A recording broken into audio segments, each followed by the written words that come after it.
Bismillahirrahmanirrahim. Assalamualaikum warahmatullahi wabarakatuh. Kita sambung perbincangan bab 4 dengan tajuk 4.5 konsep pembiakan pada tumbuhan. Okey, hasil pembelajaran yang kita akan capai dalam tajuk ini adalah yang pertama, dapat mengenal pasti struktur jantan dan betina dalam bunga, iaitu dalam tumbuhan. Yang kedua, dapat menghuraikan pembentukan bunga. Yang ketiga, dapat menghuraikan pembentukan pundi embrio dalam ovul. Yang keempat, dapat menghuraikan pembentukan tiub bunga, zygote dan juga nukleus triploid. Yang kelima, dapat mengkonsepsikan persenyawaan ganda dua dalam tumbuhan. Yang keenam, dapat menghuraikan struktur buah dan dengan bahagian dalam bunga. Dan yang terakhir, dapat menerangkan kepentingan persenyawaan ganda dua dalam kemandirian tumbuhan berbunga. Okey, kita bincangkan hasil pembelajaran yang pertama, iaitu menentukan atau mengenal pasti struktur jantan dan betina dalam bunga. Okey, Rajah menunjukkan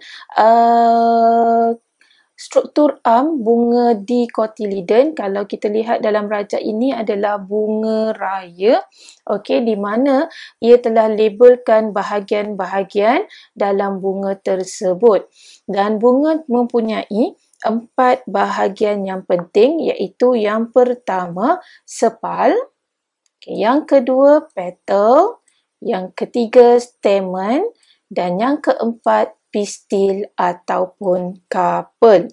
Okey, dan bahagian-bahagian ini disusun dalam 4 pusaran di atas reseptakel. Okay, reseptakel ni merujuk kepada tangkai bunga tersebutlah. Okey, jadi disusun selapis demi selapis, okey, dalam 4 pusaran.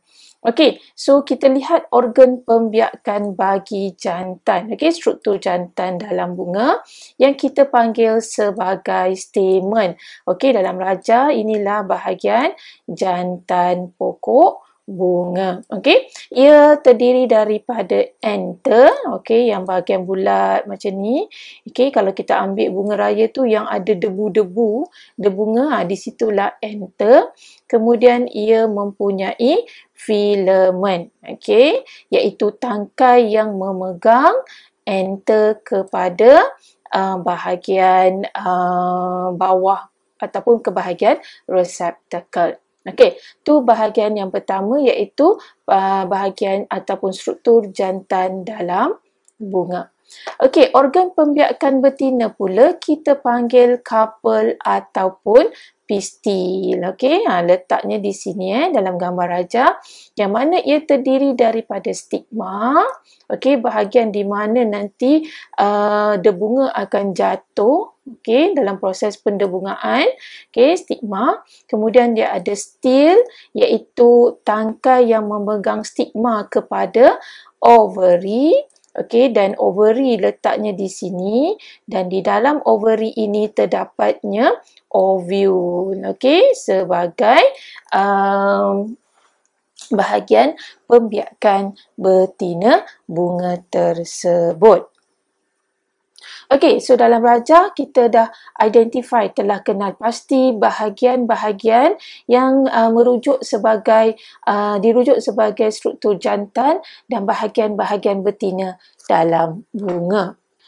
Okey, sekarang kita lihat pula peranan ataupun huraian, penerangan tentang bahagian-bahagian bunga tersebut. Okey, bermula dengan pusaran yang pertama. Okey, pusaran yang pertama kita panggil pusaran calyx. Okey, Pusaran kaliks terdiri daripada sepal. Okey, sepal ni kalau kita lihat bunga yang belum berkembang, iaitu kuduk bunga yang berwarna hijau, lapisan paling luas sekali yang menutupi bunga sebelum bunga kembang. Okey, itu adalah pusaran yang pertama, kaliks yang terdiri daripada sepal. Okey, jadi sepal yang berwarna hijau tadi fungsinya semasa bunga sebelum ia kembang, fungsinya adalah untuk melindungi kesemua bahagian bunga. Okey, terutamanya semasa bunga belum kembang ataupun pada kuduk bunga. Okey, pusaran yang kedua dipanggil corolla. Corolla ini terdiri daripada lapisan petal. Okey, petal tu maknanya kelopak bunga yang berwarna-warni. Kalau bunga raya yang kita gunakan sebagai sampel ni, kita ada bunga yang berwarna merah ataupun kuning. Okey, so petal ataupun kelopak bunga ini yang berwarna adalah untuk menarik ejen pendebungaan. Okey, kenapa ia berwarna cantik? Sebab untuk menarik ejen pendebungaan menghampiri bunga tersebut. Dan fungsinya adalah untuk melindungi organ jantan dan betina dalam bunga yang muda ataupun dalam kuduk bunga. Jadi biasa kalau kita buka kuduk bunga, lapisan yang paling luar warna hijau is sepal, dan dalamnya ada petal yang berwarna-warni, yang warna berwarna cantik itu. Okey, semuanya adalah untuk melindungi organ jantan dan juga organ betina. Okey, pusaran yang ketiga ia terdiri daripada lapisan ataupun bahagian organ jantan yang kita panggil stamen, yang terdiri daripada bahagian anther yang dekat bahagian atas tadi, okey, yang bentuk dia macam tu. Kemudian ada tangkai dia. Okey, dan tangkai ini dipanggil filamen. Okey, dan di anther lah berlakunya penghasilan debunga ataupun pollen grain, iaitu gamet jantan, okey, bagi pokok ataupun tumbuhan. Dan filamen berfungsi sebagai tangkai yang menyokong anther tersebut. Okey, so itu kedudukan organ bagi pusaran yang ketiga. Okey, pusaran yang keempat dinamakan pusaran couple ataupun pistil, iaitu organ betina. Seperti yang kita dah nyatakan tadi, ia terdiri daripada stigma. Okey, stigma tu yang bahagian atas ni masih tempat landing. Okey, dia adalah stigma itu adalah tempat yang menerima debunga semasa proses pendebungaan. Nanti debunga akan jatuh di atas stigma begitu. Okey, so dia menerima debunga dan kemudian ia bersambung dengan stil. Okey, satu tangkai yang menyambungkan stigma dengan ovary. Okey, tangkai ni solid, dia tidak ada salur atau sebagainya. Kemudian stil tadi akan bersambung dengan bahagian yang ketiga, ovary, iaitu mengandungi ovule. Okey, yang akan terlibat dalam pembiakan ataupun persenyawaan bagi tumbuhan. Okey, itulah bahagian-bahagian bahagian-bahagian bunga yang dikelaskan kepada 4 pusaran. Okey, kita masuk hasil pembelajaran yang kedua, iaitu menghuraikan pembentukan debunga. Okey, dalam rajah menunjukkan keratan rentas anther. Okey, kita ambil pada struktur jantan tadi, stamen tadi, kita ada bahagian anther yang dipegang oleh filamen. So, ambil bahagian anther ni, kita potong dia, kerat rentas dia. So, kita akan dapat struktur seperti dalam rajah. Okey, so kita besarkan rajah ini, besarkan struktur tadi. So, di dalam setiap anther, ia mempunyai 4 pundi debunga. Okey, so ni ada pundi debunga. Bila kita kerat rentas dia, ada 4 pundi debunga, yang mana dalam setiap pundi debunga ini mengandungi beratus-ratus sel induk.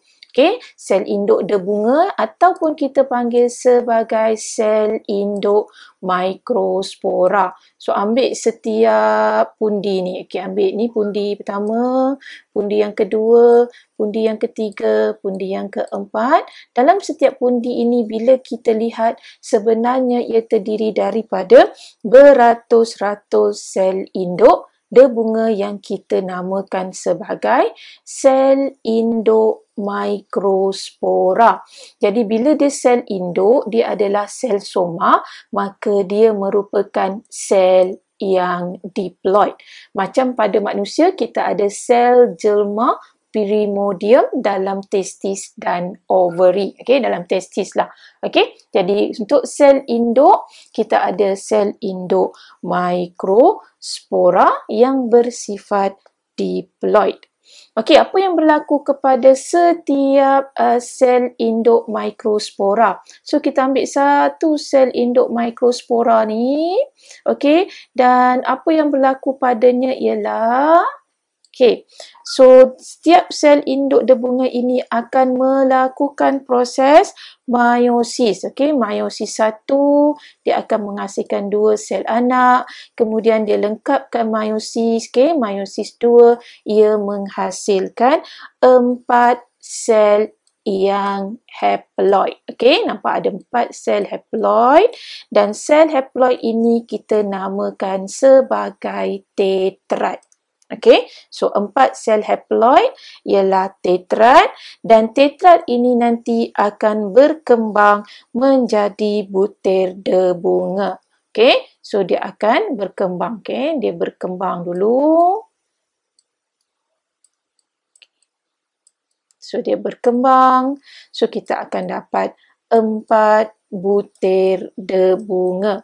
So daripada satu sel induk mikrospora, after the meiosis process, kita akan dapat 4 butir debunga ataupun kita sebut sebagai mikrospora yang bersifat haploid. Okay, so proses ini berlaku di dalam pundi debunga. So ada banyaklah nanti butir-butir debunga terbentuk di dalam pundi, setiap pundi debunga selepas proses meiosis. Okey, kalau kita lihat dekat sini, dalam setiap tetrad ada satu sahaja nukleus. Okey, ada satu. Setiap tetrad ada satu nukleus yang bersifat haploid. Okay, so apabila butir debunga ini menjadi matang, okay, bila dia nak menjadi matang, apa yang berlaku? Okay, selepas dia berkembang menjadi 4 butir debunga ini, pada masa yang sama ia juga akan melakukan proses mitosis. Okay, siapa yang melakukan mitosis? Nukleusnya sahaja akan melakukan proses mitosis. Okey, tapi dia tidak melibatkan cytokinesis. Okey, jadi setiap sel ini tadi kita tahu dalamnya ada satu nukleus sahaja. Okey, satu nukleus ini nanti akan membahagi secara mitosis. Okey, kita akan dapat macam ni. Okey, satu nukleus, satu butir debunga selepas dia melakukan mitosis, kita akan dapat 2 nukleus baharu dalam satu butir debunga. Okey, jadi setiap debunga ini akan melakukan benda yang samalah. Selepas dia berkembang, ia akan melakukan proses mitosis. Okey, melakukan mitosis setiap satunya. Okey, dia akan membentuk 2 nukleus baharu yang dinamakan nukleus penjana dan juga nukleus tiub yang masing-masing masih lagi bersifat haploid.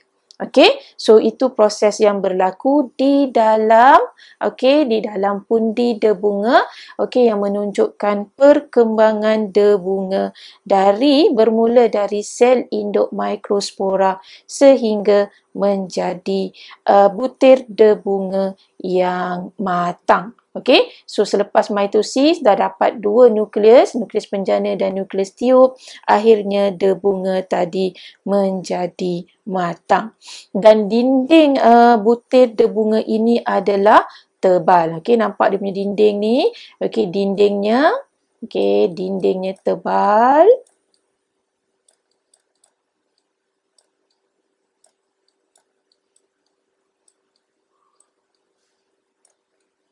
Okey, dan kalis air. Okey, waterproof. Okey, dia kalis air.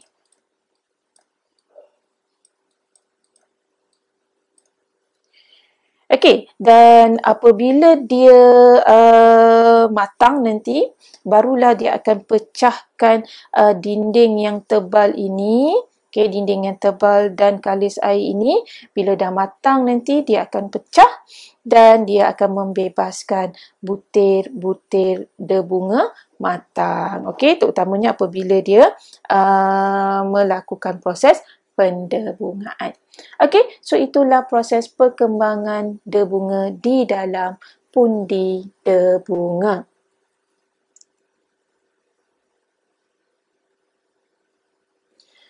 Okey, benda yang sama kita telah bincangkan tadi. Okey, kita isikan buku bioskop. Okey, de bunga dihasilkan di bahagian enter, di mana setiap enter mempunyai 4 pundi embrio dan dalam setiap pundi embrio mengandungi beratus-ratus sel induk de bunga yang kita panggil sel induk mikrospora, okey, yang bersifat diploid. Kemudian setiap induk de bunga akan menjalani proses meiosis menghasilkan 4 haploid sel iaitu tetrad, okey, menghasilkan 4 tetrad yang bersifat haploid. Kemudian tetrad ini akan berkembang menjadi butir de bunga ataupun kita sebut mikrospora yang juga haploid. Okey, dan setiap mikrospora tadi, okey, nukleusnya akan membahagi secara mitosis, okey, membentuk dua nukleus iaitu nukleus penjana dan nukleus tiup. So, nukleus penjana masih lagi bersifat haploid, nukleus tiup juga bersifat haploid. Okey, dinding butir de bunga adalah tebal dan kalis air dan ia akan pecah untuk membebaskan butir de bunga apabila ia matang. Okey, so itulah perkembangan de bunga. Okey, kita lihat soalan 34. Okey, 33 dan 34 dalam muka surat 153. Soalan 33 dia minta kita susun perkembangan de bunga dalam rajah yang diberikan mengikut susunan yang betul. Okey, kalau lihat ni dia jadi 4. Okey, yang ini dah ada 2 nukleus, maknanya ini stage yang berikutnya. Okey, kalau kita lihat susunan dia, yang pertama ni adalah struktur satu sel dengan satu nukleus. So, ini adalah gambar sel induk mikrospora yang bersifat diploid. Okey, kemudian ia melakukan proses meiosis 1, meiosis 2 menghasilkan tetrad. Okey, so menghasilkan tetrad yang bersifat haploid. So, nombor 1, nombor 2. Susunan kedua adalah nombor 3. Kemudian ia berkembang menjadi mikrospora. Okey, kita tahu kat sini inilah mikrospora lepas dia berkembang. Okey. Okey, jadi susunan yang ketiga adalah nombor 1 dan bila dia mikrospora, nukleus yang menghasilkan melakukan mitosis, kita dapat 2 nukleus iaitu nukleus penjana dan nukleus tiup. Kalau dalam rajah ni kita nampaklah nukleus penjana lebih besar daripada nukleus tiup. So, susunan yang betul adalah 2, 3, 1 dan 4. Okey, B diminta kita melabelkan nukleus tiup dan nukleus penjana. So, biasanya lukisan ni untuk nukleus tiup, okey, saiznya lebih kecil dari nukleus penjana. Okey. Okey, soalan 34, Raja menunjukkan peringkat perkembangan mikrospora dalam enter tumbuhan berbunga. Okey, jadi sel induk mikrospora melakukan proses P menghasilkan tetrad, melakukan proses Q menghasilkan 4 mikrospora. So, proses P adalah meiosis. Okey, daripada 2N menjadi N, kemudian ia melakukan perkembangan dan melakukan mitosis. So, Q adalah mitosis dan perkembangan dan mitosis. So, dia masih lagi bersifat haploid. Okey, so itulah jawapan bagi soalan 33 dan 34. Okey, sekarang kita sambung pula dengan hasil pembelajaran yang ketiga, iaitu pembentukan pundi embrio dalam ovul. Kalau kita lihat perkembangan dia ataupun gambar rajah tadi, mula-mula kita dapati bahawa ovul adalah organ pembiakan bagi salah satu yang terdapat dalam ovary, iaitu yang merupakan bahagian ataupun organ pembiakan bagi betina. Okey, so ni adalah ovary. Okey, dan ovary kita tahu dia bersambung dengan stigma di bahagian atas ni stigma. Okey, oleh stil. Okey, yang ni adalah stil. Okey, ini adalah organ pembiakan betina. So, di dalam ovary inilah akan berlakunya perkembangan ovul. Okey, iaitu gamit betina ataupun bahagian betina untuk persenyawaan. Okey, ovul berkembang dari tisu couple. Okey, tadi kita tahu couple tadi dia merupakan bahagian di bawah ovary. Okay, dekat sini ada tisu couple ni. Okay, tisu couple. Okay, ni antara tisu couple ovary. Okay, ia akan mengalami proses mitosis dahulu. Okay, membentuk satu tonjolan yang disebut sebagai nucellus. So, dia akan salah satu daripada tisu di sini. Okay, di bahagian ovary ni. Okay, couples ni, dia akan menonjol membentuk nucellus. Okay, dalam ni. Okay, ni nucellus. Okay. Dan salah satu sel nucellus, okay, adalah sel induk megaspora. Okay, nampak dalam rajah ni satu dotted ni. Okay, dotted yang saya merahkan ini, inilah yang kita katakan sebagai sel induk megaspora. Okay, ataupun kita panggil sel induk pundi embrio. So, apabila nucellus ini berkembang, nucellus akan dilapisi dengan dua lapisan sel. Okey, kalau lihat ya, dia dah berkembang ni daripada stage ni masuk stage yang kedua, rajah yang kedua. Okey, kita nampak nucellus sudah berkembang. Okey, yang mana salah satu daripada selnya tadi telah membentuk sel megaspora, sel induk megaspora yang bersifat diploid. Okey, dalam ovul, dan ovul tadi dilingkungi oleh dua membran atau dua lapisan sel. Okey, nampak ya yang saya merahkan ni satu lapisan. Okey, lapisan yang kedua kat situ. Okey, so lapisan yang pertama, lapisan yang kedua, dan lapisan ini kita panggil lapisan integumen. Okey, integumen sel. Okey, peranan plasenta adalah untuk membekalkan nutrien kepada ovul. Okey, ovul yang ni, nucellus ni. Okey, melalui tangkai funikel. Okey, so kalau kita tengok, kita tengok rajah yang kedua ni, dia dah jadi berkembang. Kita lihat ya, di dalam ovary ni, di dalam ovary tumbuhan, terdapatnya ovul yang dilapisi oleh dua lapisan integumen. Okey, yang saya merahkan tadi. Okey, di dalamnya terdapat sel yang dipanggil sel induk mikrospora.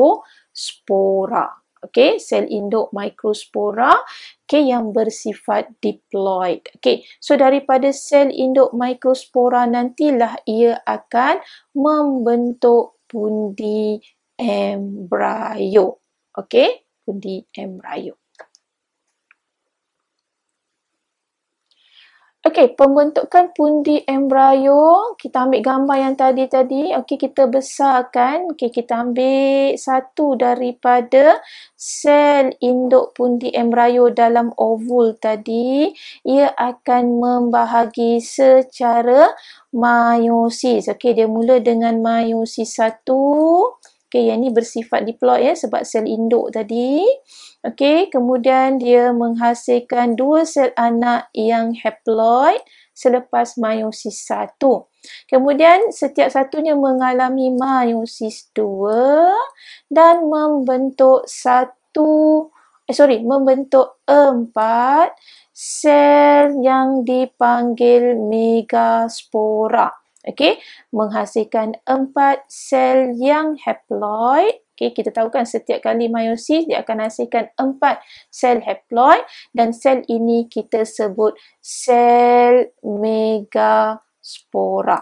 Okay, sel haploid iaitu sel megaspora yang bersifat haploid. Okay, so daripada 4 sel ini, 3 daripadanya akan merosot meninggalkan 1 yang akan membesar. Okey, 3 megaspora akan merosot, manakala 1 megaspora akan membesar. So, kita tengok dia akan merosot, nanti lama-lama yang ni akan hilang. Okey, yang 3 ni akan hilang. Okey, semasa 3 megaspora merosot, 1 yang berkembang ini akan mengalami mitosis sebanyak 3 kali. Okey, so mitosis yang pertama. Lihat ya pada megaspora yang satu ni, yang akan berkembang ni, jadi besar ni, dia melakukan mitosis pertama. So nukleusnya akan membahagi 2, kita dapat 2 nukleus di sini. Okey, 1, 2. Okay. Dan ia melakukan another mitosis yang kedua untuk menghasilkan 4 nukleus. 1, 2, 3 dan 4 nukleus. Okay, ni mitosis 1, mitosis 2 dan mitosis yang ketiga ia akan membentuk 8 nukleus. Okay, 1, 2, 3, 4, 5, 6, 7 dan 8 nukleus di dalam pundi embrio. So maksudnya pada masa pundi embrio berkembang di dalam ovul, proses yang berlaku di dalam pundi embrio adalah proses yang ini semua. Okey, bermula daripada sel induk pundi embrio, sel induk megaspora yang diploid, mengalami meiosis, dapat 4 megaspora, 3 merosot, 1 akan berkembang membentuk pundi embrio, di dalamnya mempunyai 8 nukleus. So kita dapatlah dekat sini, okay? Ini adalah pundi embrio, ni sel ni adalah sel pundi embrio dengan 8 nukleus, di mana 8 nukleus tadi 3 akan bergerak ke satu kutub, kita namakan sel antipodal. Ada 3 sel antipodal di sini. Okey. 2 akan menyusun di tengah-tengah sel. Kita namakan nukleus kutub. Ada 2 nukleus kutub di tengah-tengah sel. Dan 3 lagi akan bergerak ke hujung kutub yang bertentangan. Okay. Di hujung kutub bertentangan ni, 1 daripada 3 sel tadi kita namakan sel telur. Sel telur di tengah-tengah ni diapit dengan 2 sel sinergit. Okey, nombor 7 dengan nombor 8 ni adalah sel sinergit dan kedudukan sel telur adalah pada bahagian ataupun pada bukaan. Okey. Okey, bukaan antara dua integumen. So, ini adalah lapisan integumen 1, lapisan integumen 2. Okey, dia ada satu bukaan kecil di sini yang dipanggil mikropil. Okey, bukaan ataupun lubang yang dipanggil mikropil. So, maknanya lapisan integumen, dua lapisan integumen ini bukan melingkungi keseluruhan pundi embrio, tetapi meninggalkan satu lubang ataupun satu liang kecil yang dipanggil mikropil. So, di mikropil inilah terletaknya dua sel sinergit dan satu sel ovum ataupun telur, dan di kutub bertentangannya kita ada sel antipodal sebanyak 3 dan 2 sel kutub di tengah-tengah pundi embrio. Okey, so itulah pembentukan pundi embrio di dalam ovul yang mengandungi 8 nukleus. Okey, 8 nukleus tadi seperti yang telah dibincangkan, 3 nukleus akan bergerak ke hujung pundi embrio dipanggil sel antipodal. Okey, kita ada 3 sel antipodal. Okey, 2 nukleus tertinggal di tengah-tengah. Okey, membentuk nukleus kutub, ada 2. Dan 3 nukleus akan bergerak ke bukaan mikropil. Okey, yang mana ia akan menjadi satu ovum dan dikelilingi oleh 2 sel sinergit. Okey, so inilah rajah yang sama kita lihat ya.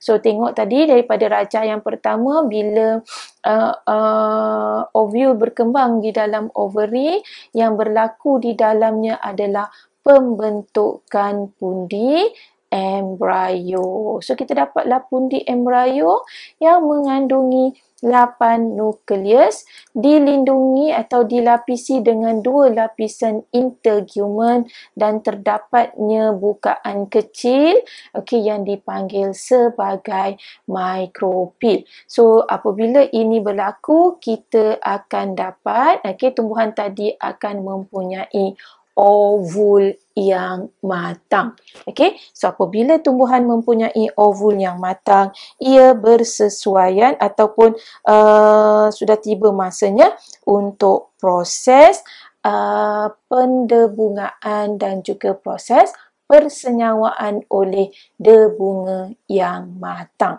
Okey, merujuk kepada mikropil merupakan, okey, mikropil ini ia adalah liang kecil yang berfungsi untuk kemasukan air dan juga 2 gamit jantan semasa proses persenyawaan ganda 2 berlaku. Okey, hasil pembelajaran keempat dan kelima iaitu proses pendebungaan. Kita dapat menghuraikan proses pendebungaan dan juga persenyawaan ganda 2. Kita mulakan dengan proses pendebungaan, iaitu proses di mana butir debunga dipindahkan dari enter ke stigma bunga yang sama atau bunga yang lain. Okey, merujuk pada rajah yang diberikan. So kita ada enter di sini. Okey, di bunga yang sama ada stigma, ataupun di bunga lain kita juga ada stigma, iaitu organ pembiakan betina. Okey, so proses pendebungaan boleh dilakukan oleh ejen-ejen pendebungaan, sama ada dia akan pindahkan. Okey, ejen tadi memindahkan butir debunga dari enter ni, okey, yang saya merahkan ni, highlight kamera. Okey, dihantar ke stigma bunga yang sama.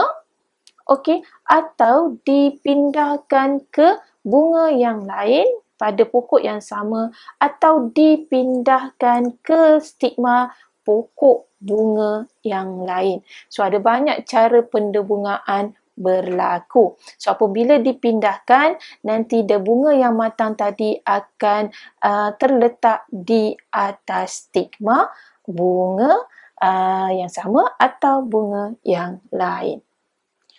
Okey, bunga yang matang seperti yang kita bincangkan tadi, okey, selepas mikrospora matang ataupun terbentuk, ia akan mengalami proses mitosis, okey, nukleusnya membentuk dua nukleus yang baru iaitu nukleus tiup dan nukleus penjana. So dalam rajah X ini ditunjukkan nukleus tiup okey iaitu P dan nukleus penjana iaitu Q.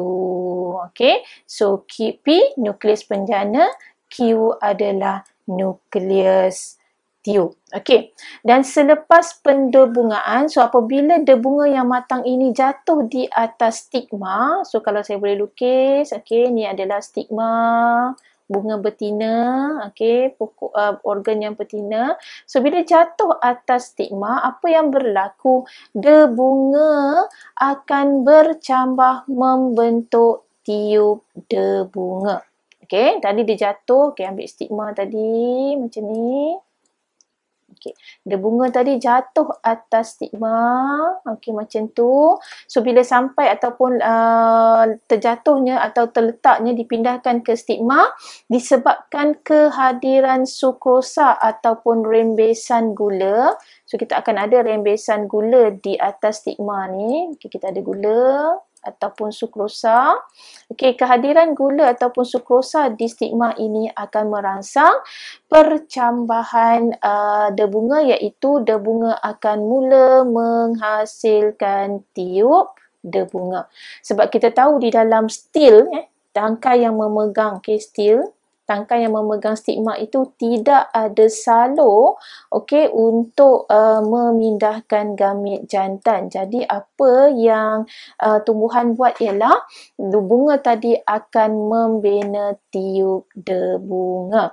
Dan tiup bunga akan tumbuh ke arah ovary. Okey, dia akan tumbuh di dalam stil ke arah ovary. Okey, so dia akan tumbuh ke bawah begitulah ke arah ovary. Okey. Dan penghasilan tiup bunga ini adalah dikawal oleh nukleus bunga.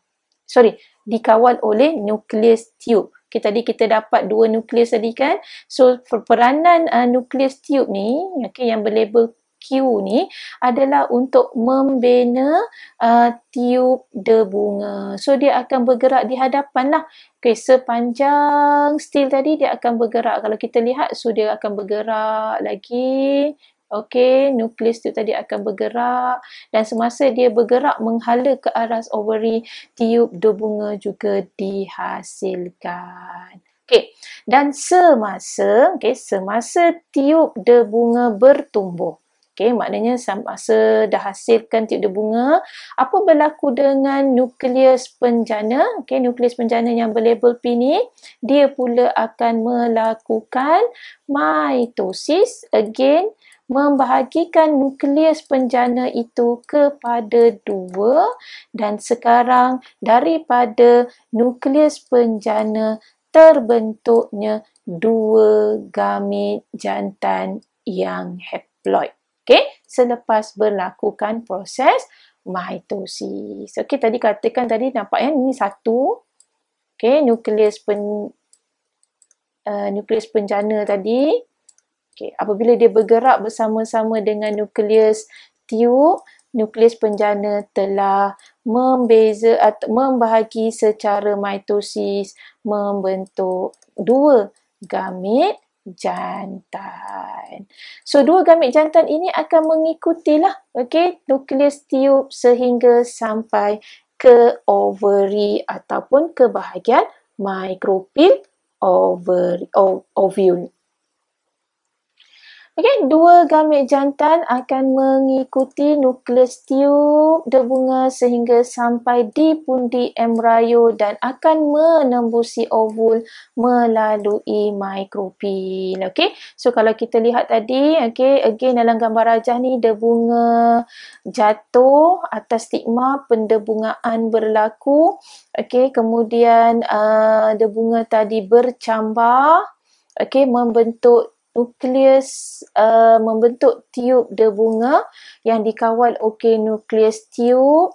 Okey, dan kemudian semasa tiub debunga bercambar, terbentuk nukleus penjana akan membahagi secara mitosis. Okey, dan dua gamit terbentuk. Okey, so kita ada dua gamit jantan terbentuk. So, apa berlaku masa tiub debunga berkembang? Kalau kita lihat dia berkembang sampai dekat pundi embryo, dua gamit jantan ini akan mengikuti nukleus tiub. Dan apabila sampai di hujung mikropil, nukleus tiub tadi akan merosot. Okay. Bila sampai di mikropil, okay, bukaan tadi. Okay. So, maknanya complete lah tiub debunga terbentuk.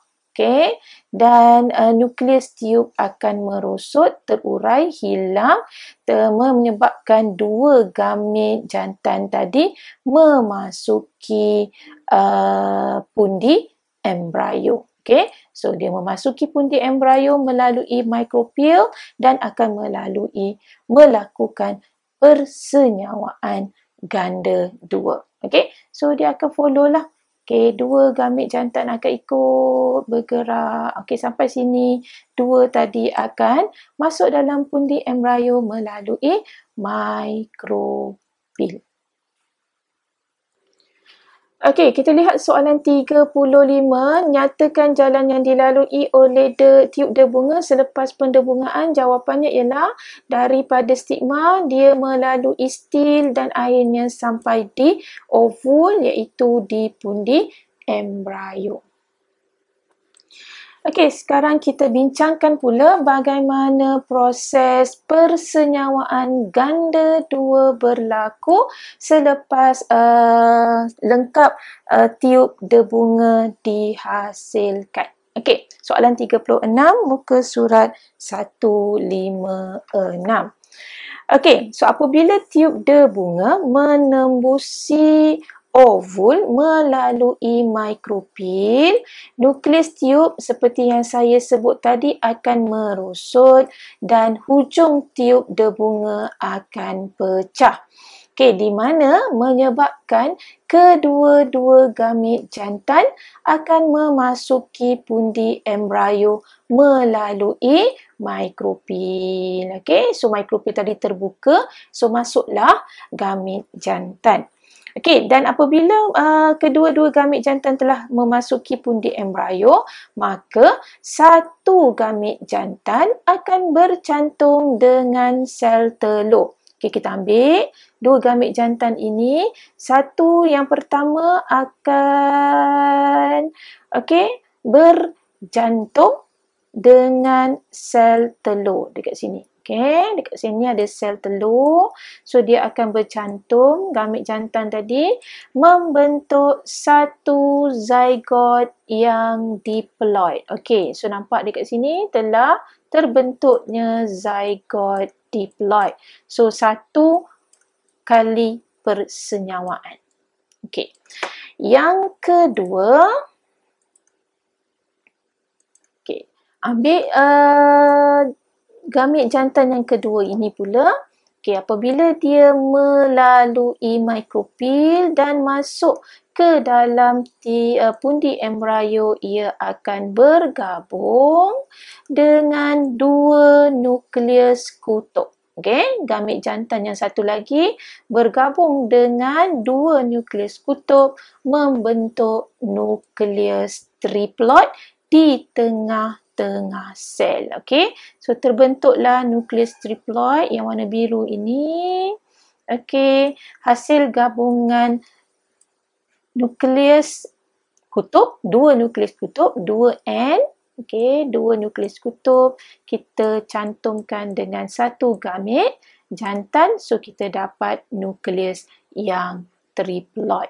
So ini adalah persenyawaan yang kedua. So dua proses persenyawaan ini berlaku serentak, okey, menghasilkan ataupun menyebabkan persenyawaan dalam tumbuhan dipanggil persenyawaan ganda dua. Okey, sebab ia berlaku, persenyawaan itu berlaku dua kali, satu menghasilkan zygote diploid, satu lagi menghasilkan nukleus triploid. Okey, apa terjadi dengan sel-sel yang lain di dalam pundi embrio? Kalau kita lihat dekat sini ada sel antipoda dan juga dua sel sinergik. So semasa proses persenyawaan ganda dua, sel sinergik dan sel antipodal akan merosot. So hilang, tinggalkan nukleus triploid di tengah-tengah sel dan juga zygote diploid di hujung mikropil. Okey, so itulah proses persenyawaan ganda dua di dalam tumbuhan. Okey, kita lihat soalan 37. Okey, soalan A, selepas pendebungaan berlaku, bahagian X dipotong. Maknanya bahagian atas ni stigmanya dipotong di bahagian X. Okey. Terangkan mengapa ovary tidak dapat berkembang menjadi buah. Okey, so kalau kita lihat yang dipotong di bahagian di dalam gambar rajah itu adalah bahagian stigma. Okey, so walaupun pendebungaan telah berlaku, debunga telah dipindahkan ke atas stigma, tapi bahagian itu dipotong, okey, menyebabkan tiup debunga yang terbentuk juga terpotong. Okey, so bila tiup debunga yang terbentuk tadi terpotong, maka gamit jantan tidak dapat sampai ke pundi embrio. Okey, so apabila gamit jantan tidak sampai ke pundi embrio, sel telur tidak dapat disenyawakan, nukleus kutub juga tidak dapat disenyawakan oleh gamit jantan, maka buah tidak terbentuk. Okey, so kalau kita potong, itulah yang berlaku kepada bunga. Okey, ia tidak berkembang menjadi buah. Soalan B, berdasarkan pengetahuan biologi anda, bagaimanakah anda dapat menghasilkan buah walaupun bahagian X telah dipotong? Kita telah bincangkan penghasilan buah tanpa biji iaitu partenokapi dalam tajuk hormon tumbuhan.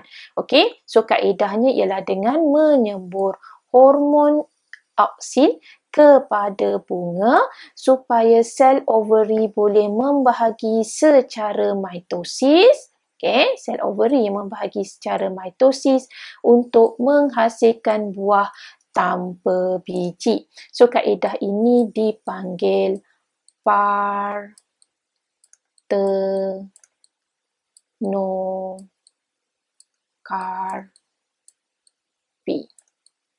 Okey, ada banyak buah yang boleh dihasilkan tanpa biji. Contohnya kita ada tembikai, ada anggur, okey, ada jambu, okey, jambu batu yang tidak mempunyai biji, yang mana ia melalui kaedah partenokapi iaitu penghasilan buah tanpa biji dengan menggunakan hormon auksin.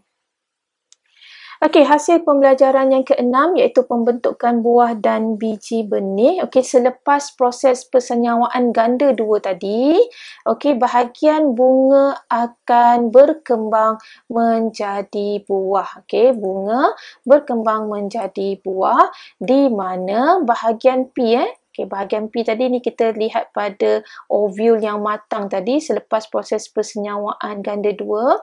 Ovule tadi, okay, bahagian stigma dan stil akan merosot membentuk parut. So kita dapat parut lah pada buah. Okey, cuba bayangkan kita ada buah yang hujung dekat sini ada bentuk parut macam tu. Itu adalah sebenarnya stigma dan juga stil yang telah merosot. Okey. Next, Q. Q adalah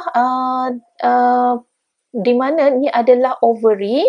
Okay, Q merujuk kepada ovary yang akan berkembang menjadi isi buah. Okay, menjadi buah.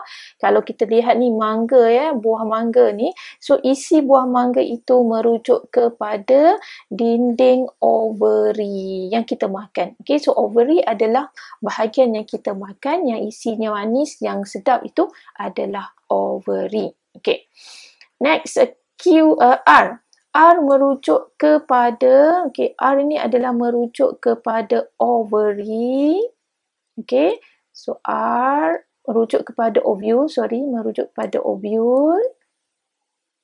Okay, di dalam ovary, dan ovule tadi akan berkembang menjadi biji benih. Okay, nampak ni dalamnya ada biji benih. Okay. Benih. Okey, dan S merujuk kepada lapisan integumen yang melindungi ovule tadi. Okey, ni ovule tadi, pundi embrio tadi. Okey, ada integumen kan, lapisan integumen, dua lapisan tadi, ia akan menjadi kulit biji ataupun kita panggil testa. Okey, so kita ada biji benih, kita ada kulit biji. Okay, kalau ambil buah mangga tu, testa dia keras ya, tebal. So, kalau kita potong testa tu, kita kopak testa tu, kita akan jumpa biji benih dekat sini. Okay, so ini biji benih. Ini biji benih. Okay, yang saya merahkan ini adalah testa yang berasal daripada integumen, kulit buah tadi. Kulit biji. Okey, yang ini adalah buah yang kita makan, sedap. Okey, yang ini adalah parut daripada stigma dan stil, dan bahagian panggil apa tadi? Bahagian tangkai bunga tadi, ataupun bahagian tangkai bunga tadi telah menjadi tangkai buah, okay, yang tergantung ataupun yang memegang buah pada kedudukannya. Okay, so selepas proses persenyawaan ganda dua, ovule yang matang telah berkembang menjadi buah. So istilah kena guna adalah perkataan berkembang. Okay, so itulah pembentukan buah dan biji dari hasil persenyawaan ganda dua pada bunga. Okey, sekarang kita akan bincangkan pula bagaimana perkembangan biji benih pula ya di dalam buah tadi. Tadi daripada bunga menjadi buah, dalam buah ada biji benih. So kita lihat apa yang berlaku di dalam biji benih tersebut. Okey, dalam biji benih iaitu dalam pundi embrio tersebut ya.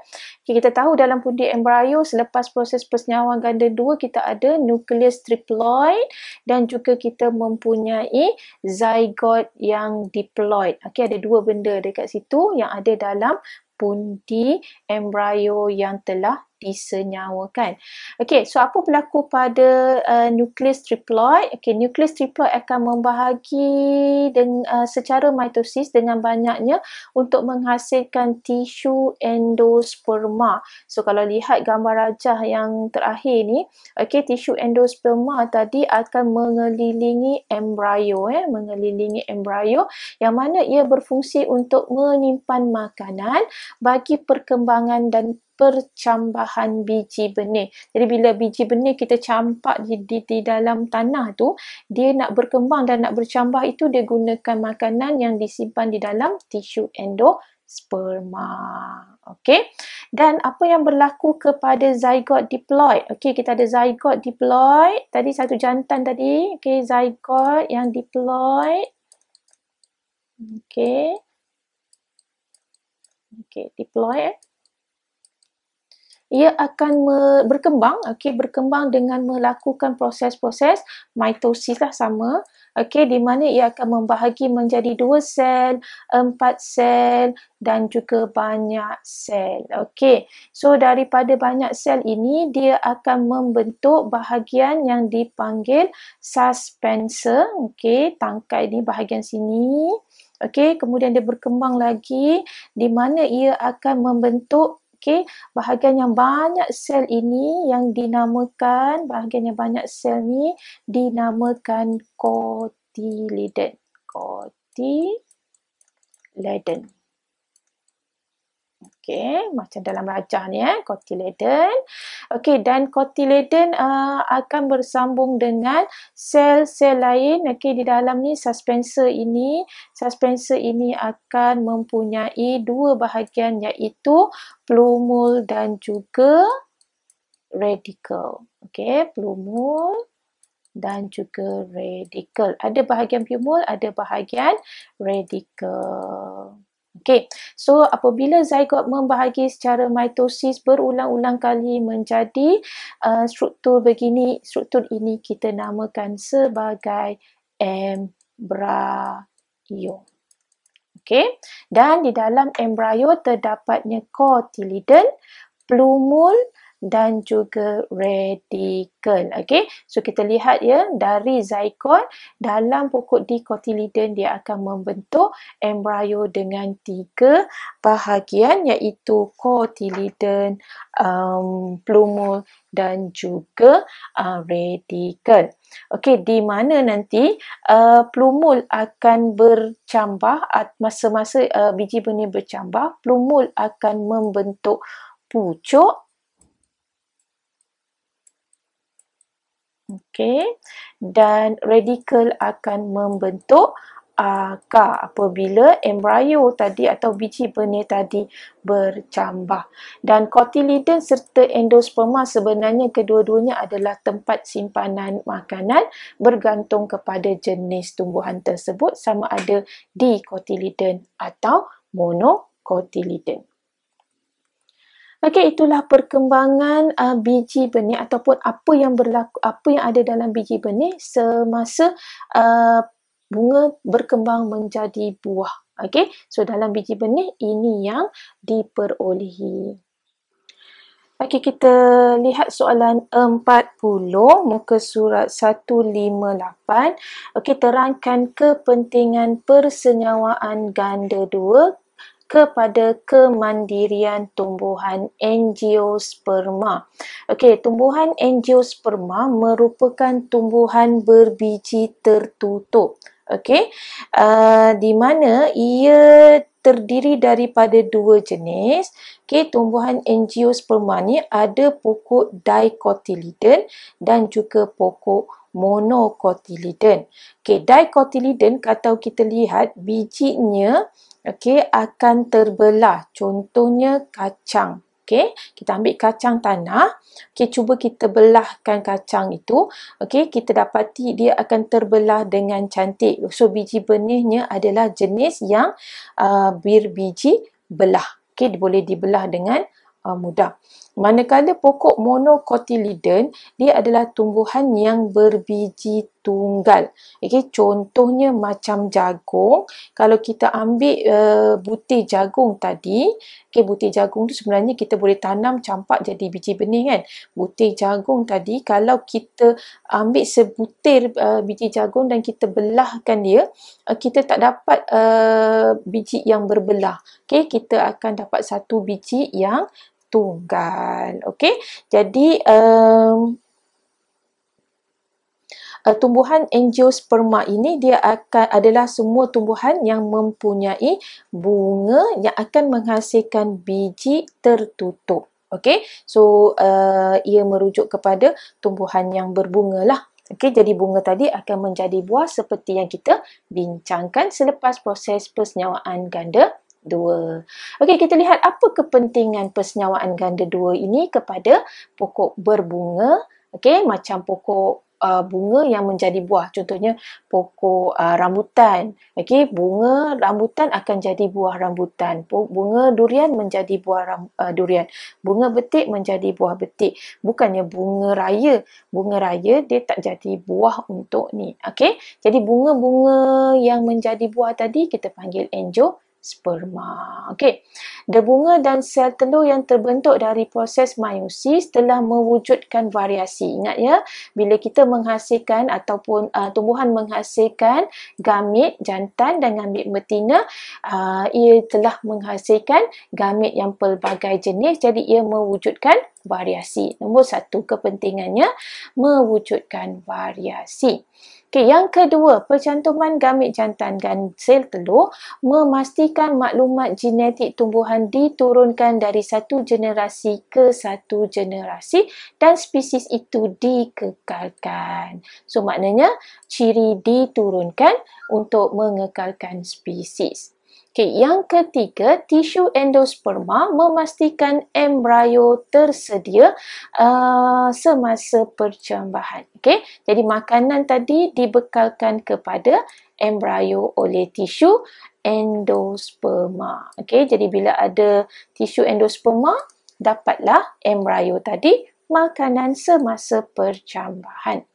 Yang keempat, buah melindungi biji benih dan membantu dalam pencaran biji benih. Okey, so persaingan intraspesies dapat dikekalkan dan kemandirian tumbuhan terjamin di habitat yang baharu.